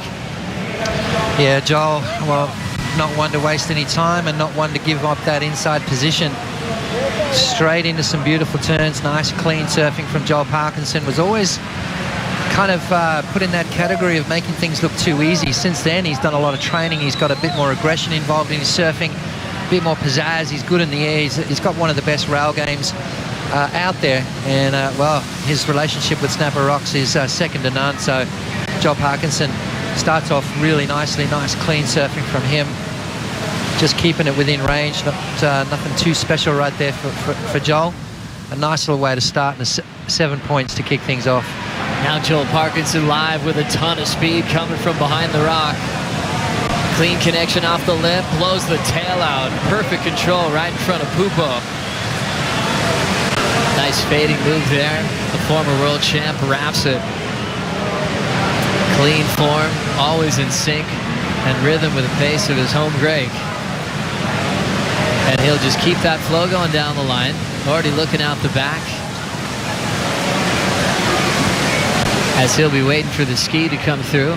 Water Patrol always is aware of Joel Parkinson's ability to get on the sled quicker than anyone. Spends a lot of time with jet skis around this area. Does step-offs when it's absolutely bombing with his Shaper JS. It's one of those relationships like Mick with Darren Hanley, Joel with JS. They were able to create models for their whole team. He had a couple boards that were world title boards for him that created a system that worked for a lot of the top 34 competitors. Yeah, I mean, you've got Mick and Joel to thank for a lot of amazing sleds out there, keeping a lot of surfers happy, that's for sure. Joel Parkinson, now 35 years of age, representing Snapper Rocks. Always shows up to help out the board riders battle. Really proud of coming up through Snapper Rocks as we see Miguel Pupo starting to race down the line. Clean connection off the roof, out in front for the carve.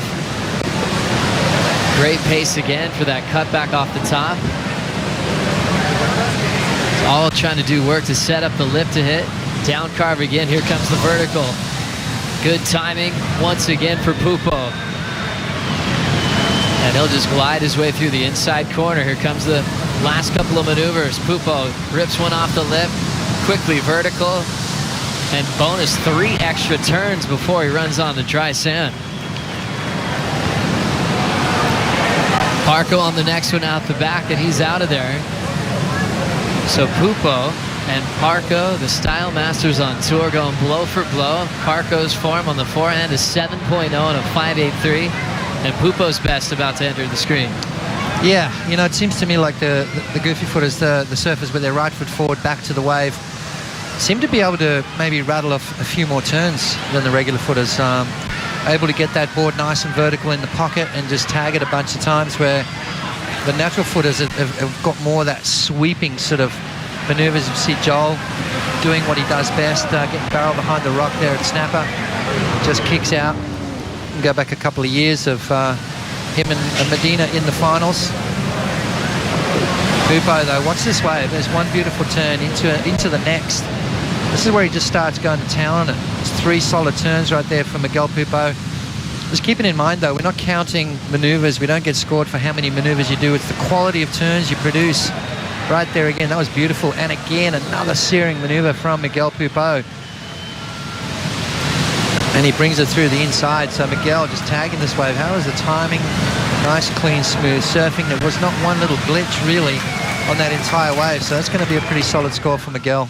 Great approach for Pupo, surfing on one of his pet events on tour. Always great in elements where he can use that high performance act as well. He's had a lot of success at lower trestles.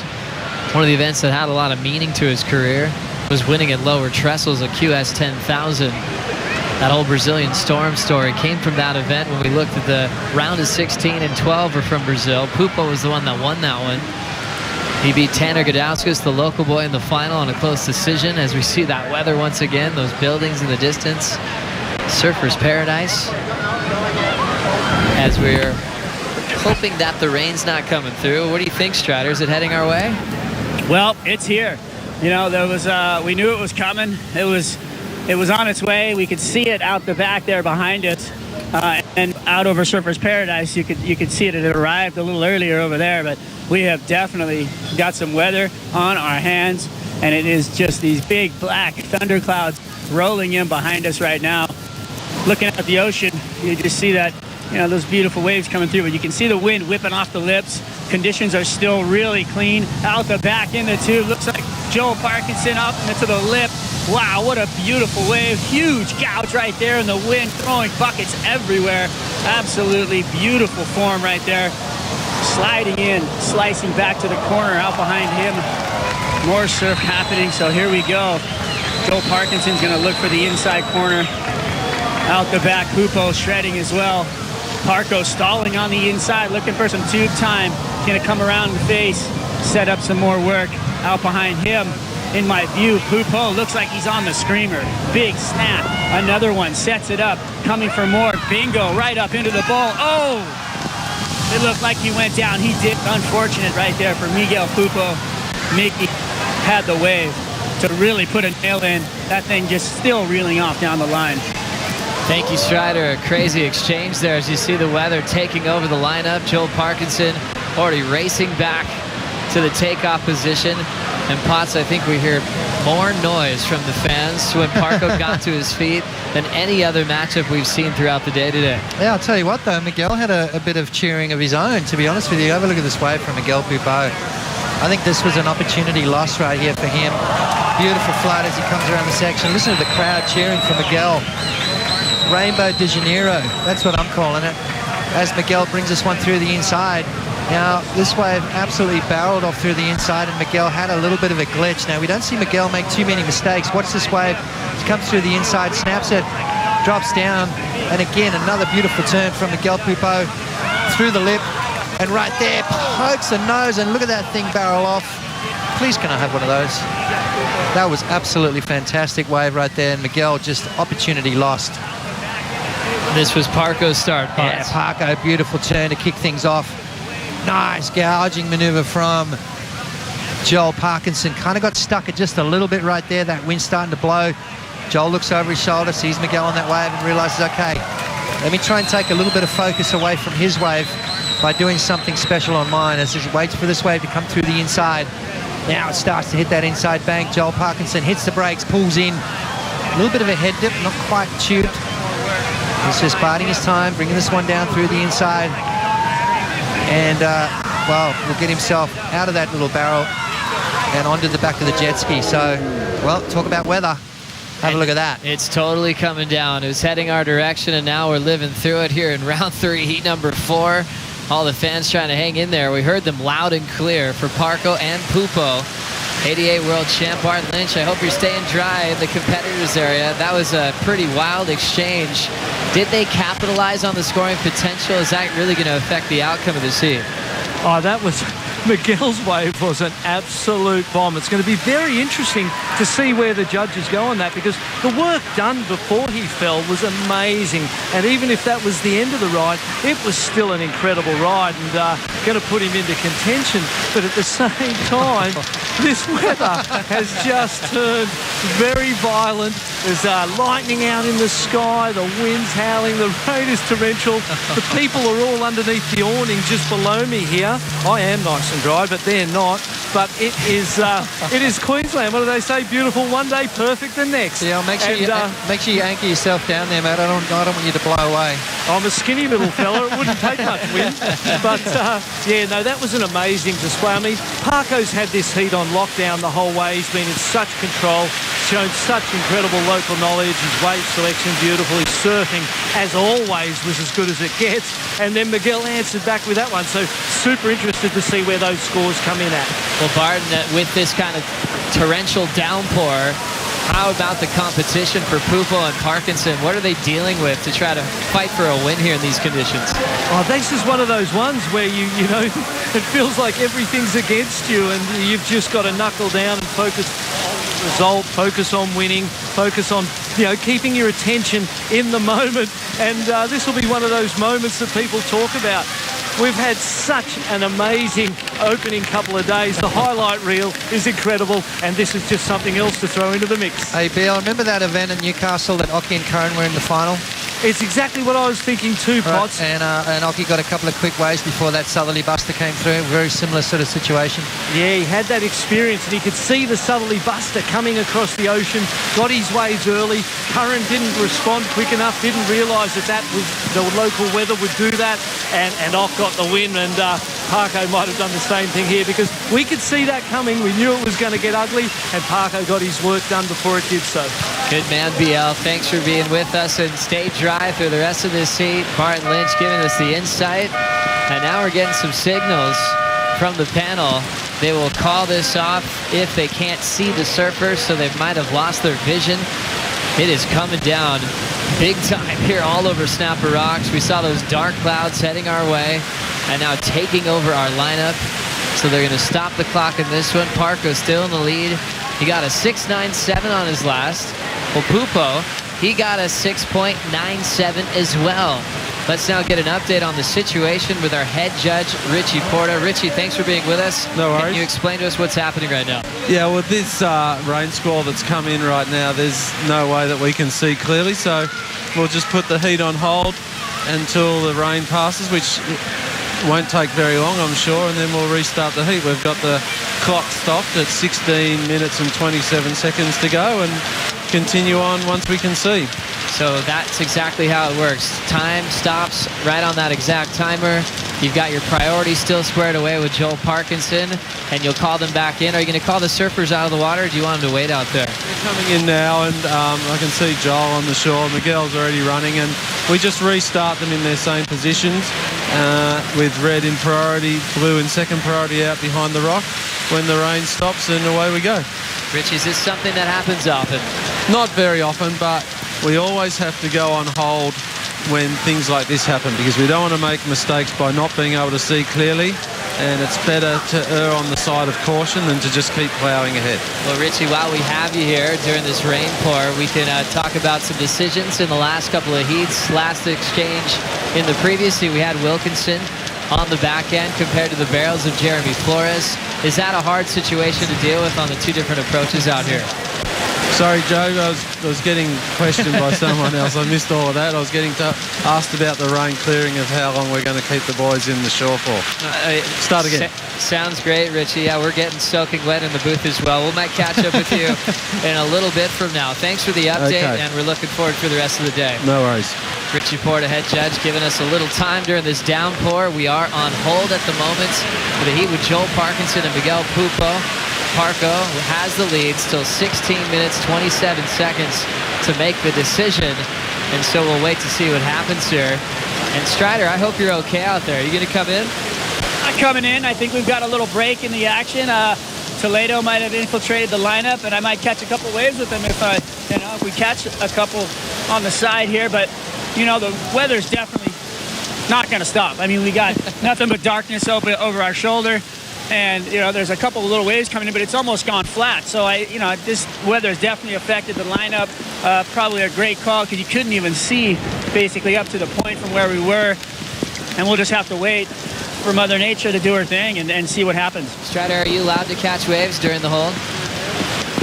I am not sure about that, but I would say yes. I mean, it's kind of the fruits of your labor, right? That's right. You're in position, so you might as well. I mean, I am a surfer first. There we go. Strider doing the hard work in the torrential downpour, but still having a ball. Joel Parkinson already in position at the top of Snapper Rock, so he knows when he jumped right back into action. He'll return with priority. And with Miguel Pupo still chasing a 7.0 as we wait for this heat to start back up again. Let's hear from Matt Wilkinson with Kaipo. Wilco, a lot of times, I mean, there's a lot of ways to win a heat, right? But a lot of times that opening exchange really sets the tempo. You came out on top of that opening exchange. How important is that? Yeah, I guess to start a heat with the higher score is always going to give you a leg up for the whole rest of the heat. And I went out there and I made a point of it to have the inside for the start, so I could choose which wave I wanted. And yeah, that first wave kind of looked like a nice one, and then I felt like I surfed it a little bit funny, but it was a pretty good wave. And yeah, you get the first wave, and then you also get priority if they're on the wave behind you. So it's kind of a win-win, especially if you get the highest score. You know, as defending champ here, there's a lot of expectations on you. How do you deal with those expectations, you know, when you have to get into contest mode? Because a lot of people are looking to you at this event. Yeah, I don't know. Before the event, I was kind of nervous that I was going to come here and just absolutely blow it. But I think as soon as I had a few sessions up here and got my little backhand Rio wound up, all the pressure kind of fell off. And now I'm just going out there and trying to put whole waves together. It's pretty rare to have a contest that you have to put 8 turns in a row and not mess up any to get a good score. So I don't know, it's just good fun to surf this way with no one out. Yeah, it really is. You know, it's the whole compulsory routine that you have to put multiple maneuvers in, right? Are you feeling momentum now that you've got through this heat? Yeah, for sure. I was obviously making it past the third round. Makes it kind of a bit of a result for the year, which kind of feels nice already, but I definitely don't feel like I'm anywhere near done. I want to come and pick that trophy up again. There you go. Wilco's not done, and he's on to the next round, guys. Thank you very much, Kaipo. Kaipo Guerrero catching up with Matt Wilkinson before the downpour as he's moving on into the next round of competition, into round 4. So we have that first round 4 heat already matched up and ready to go. During the tail end of that interview, this heat got back underway. So Joel Parkinson back in the lineup with Miguel Pupo, already down to 15:30 remaining now. And Miguel still chasing his 7. Parco still starting with priority. And Pupo's going to start swinging to try to get the lead. Still coming down with rain above him. He's adding to the showers with some solid backside turns. Running right through the inside bank, and Pupo carves his way through the inside corner. Nice tight jam, a lot of speed for a potential big float on the finish. He'll slip off. Wow. Well, that's a couple of mistakes that we don't really see Miguel do. Now Parco starting vertical to a down carve, setting up another hit off the lip. Now setting up a barrel. Joel Parkinson waits for it. Stalls one more time. Gets nice and deep. Passes Pupo in the pit. And he's going to hang in there. The local boy loving his lineup in the rain. Sets it up off the roof. Keeping that perfect line flowing from start to finish. This thing's going inside out on the inside bank, and he's going to sit back on his heels and get packed the inside corner, fighting for the finish, and it won't let him out. Wow. What a wave Snapper Rocks is. I mean, it's just an absolute mutant of a wave. Even at that size, it's so much fun. Packs a little bit of a punch as well. And just throw in the rain for good measure. But that's the one good thing about surfing, Joe. We don't need to worry about getting wet, right? It's incredible. Joel Parkinson knew where he wanted to hide, deep in the barrel on his home break, making it look so easy. Some of his stalling techniques you see here at Snapper and Kira all the time. It also reminded me when the search event went to Mexico, and it was just absolutely funneling. Let's see this one again. Yeah, some beautiful surfing here from Joel. Just, you know, look at the rail work that he's using, just nice and clean. Now he moves further up the board, slows himself down, uses that front of the board, the rocker, just to help him slow down and maximize the time inside the barrel. Back in again, in out, disappearing act, and comes out. He's not happy with that. He wants more, so Joel comes off the bottom again. A couple of beautiful turns there. This is going to be a solid score for Joel Parkinson. And then it's as you said, just goes inside out. So Joel Parkinson finishing off a fantastic wave in the rain here at Snapper Rocks. Incredible style, and that low approach, almost sitting down on his board just to pack that inside corner. And we're expecting a massive number. This is what Pupo did on the wave before. Yeah, Miguel, I mean, he's had the waves, hasn't he, Joe? That one right before the heat got called off was fantastic, ended up wiping out. This one right here as well. A couple of beautiful turns on the back end. Starts to find some groove.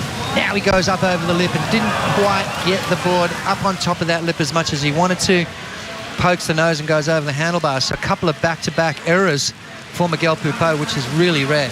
There's that backside float that he uses in a radical transition mode. One of your favorite maneuvers that you've been excited about at Pupo, where he can sometimes go upside down and project. That one, he mistimed and went down. Last two decisions for Pupo, he's come off his board. Meanwhile, we just saw one of the biggest numbers of the contest, a 9.67 for Joel Parkinson, coming off the hold in the rain, right into the barrel on his home court. It looks like he's destined to move on into round 4. Yeah, what a score there from Joel Parkinson. Miguel, well, Miguel needs a 9.70. I'm not saying that's impossible. There's 11 minutes to go. Miguel can really break that down into 2 waves. Joel with a 7 as a backup, so that's basically where the doors are slightly ajar. So if Joel can back up that 9.67 with something better than that 7, then we're looking at a combination for Miguel. Miguel with a pair of 6s, a 6.57 and a 6.97. He needs something up into that 8-9 range too. So not necessarily needing that one roll of the dice. He's got plenty of time to back it up with 2 good waves. My favorite part about this scenario for Pupo and athletes in this position where one surfer's starting to break away, now that Pupo almost needs a perfect 10 for the lead, he's already thinking about just letting go on the next wave he gets and giving it everything he's got. We're not going to see safety surfing from Pupo. He's going for broke in this situation against Joel Parkinson. These guys have had a lot of battles in the past. Pupo's got one of the best backhand attacks at Snapper Rocks. It's smooth, yet radical. He knows when to drift it off the top. He's been falling on his last 2 waves. So let's watch him regroup for the back part of this heat. Having a look now, this is Pupo's opportunity. Winding up for something big on the first section. It's just a connection float. Keeping it casual and extra casual. He's out. Meanwhile, heating up is Joel Parkinson. Covering a lot of water on the carve. He's down. So 2 waves that won't change the situation. Looking at Joel's 9.67. That's the second highest scoring wave of the contest. Under Italo Ferreira's perfect 10 we saw today. Which was absolutely ridiculous. No one thought he was going to make that, but that's the freakish talent of Italo Ferreira. Joel Parkinson a little bit more clinical on his approach on that. Variety of maneuvers plus the tube ride. So Joel in a very commanding situation at the moment. Miguel needing a 9.47. And pretty interesting, Potts, just to see Parkinson's form. He's had some of the highest combined heat totals, 16.86 total the other day to get this far. Now his total's looking really solid with a 9.67 and a 7.0. So putting another one for the stat sheet. And Mick Fanning, when the World Surf League caught up to him before the start of this one, said, where was your motivation committing to a whole year? And he just put it all on Parko, saying he wanted him to come back. There's a little extra fire for Joel coming into this season. He wanted Mick to come with him. Yeah, exactly. You know, it can get lonely out there. The tour's full of young kids at the moment, and Joel and Mick are kind of the older statesmen, so you'd want to have your mate travel the world with you and have some of that sparring sort of situation. And after the round 1 win from Parko, he said he's going all out in 2017 and wants to win another world title this season. So far, Joel out front, Pupo chasing a 9.7. We'll be back for more action at the Quiksilver Pro right after this.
Welcome back to the Quicksilver Pro here on the Gold Coast of Australia. We're coming back into action with Joel Parkinson flying down the line.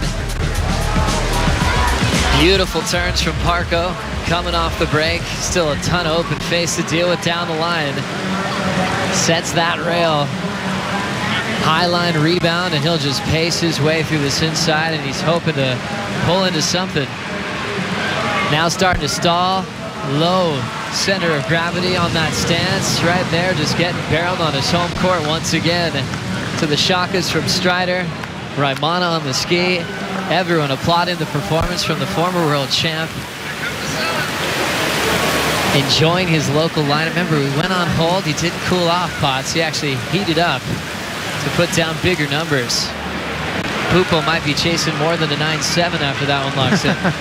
Well, looking to replace a 7, and you know, I was touching on it before where that's the slight gap in the door for Miguel Pupo, is that Joel Parkinson 7-point ride. If he betters that, well, Miguel's looking down the barrel of a combo situation where he'll need 2 new waves. So time ticking away, 6 minutes and 20 seconds to go. Let's have a look at this last one from Joel Parkinson, utilizing his priority.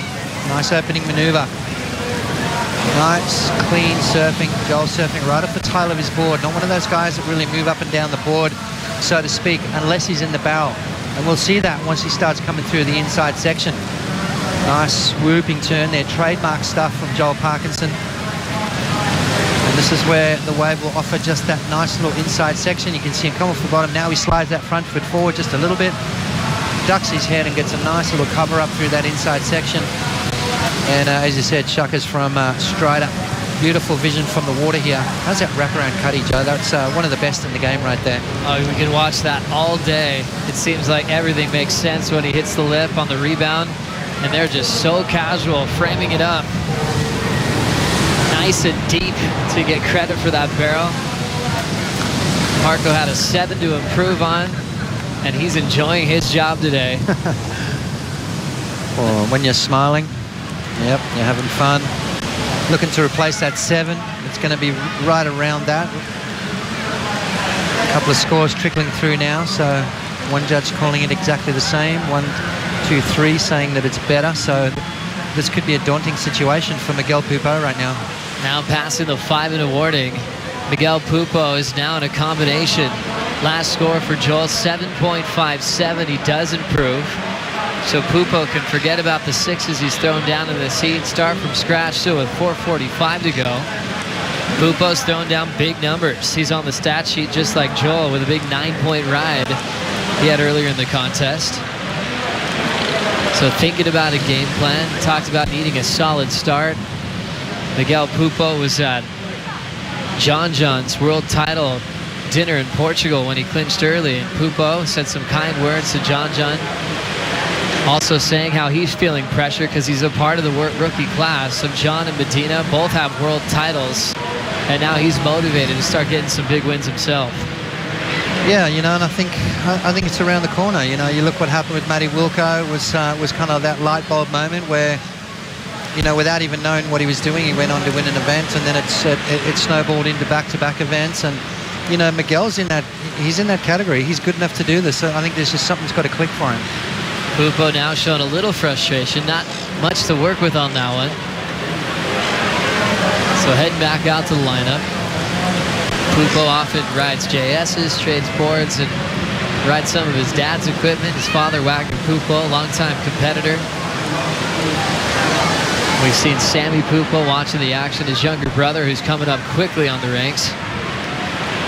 325, you gotta love the fans here. We just have the heaviest downpour. They barely even moved from their spot, already back close to the action.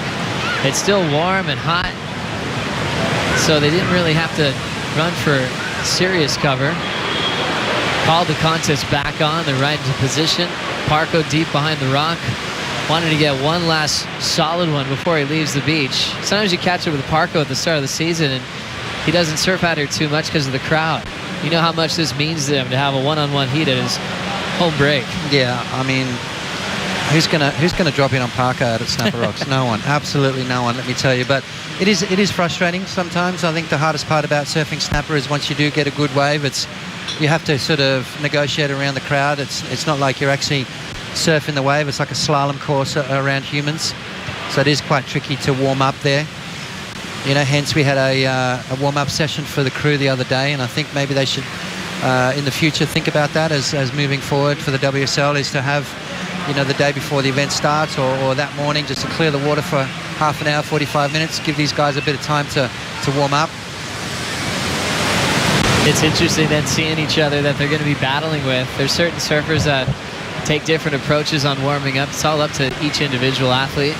Steve Bass before said he likes to go around the corner and do his own thing so he doesn't have to watch all the guys prepare for the heat of battle and then show up to take care of business when the heat's on. As we check out a beautiful heat recap, we're seeing fine lines from the best in the business here on his home court, a former world champ, former event champ, Joel Parkinson, scoring his local lineup. Even with the downpour, he finds a solid deep 2, 9-6-7, with all the locals cheering him on. Yeah, absolutely. I mean, kind of a dream day for Joel Parkinson.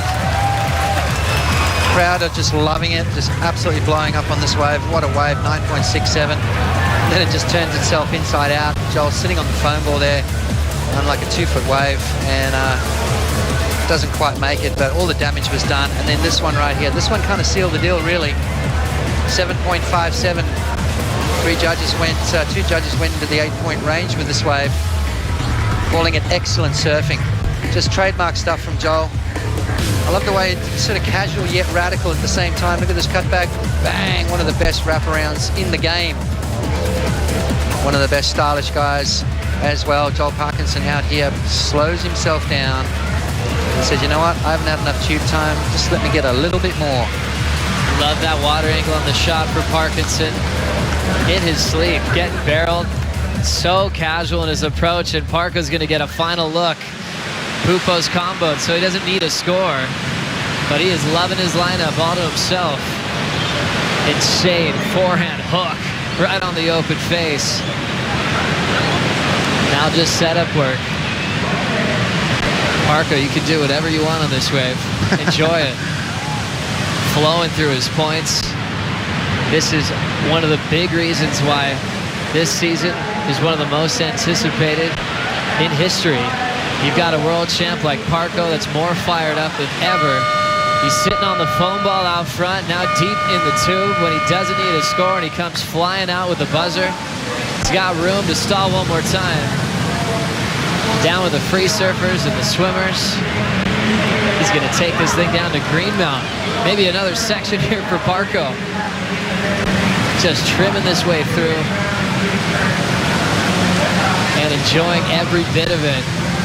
The 35-year-old local boy, proud member of the Snapper Rock Surf Riders Club, just turned in an all-star performance that we're going to remember for a long time. Going away sevens, high score 9-6-7. He might be going down to Kira with this wave. Well, he's already down at Greenmount, that's for sure.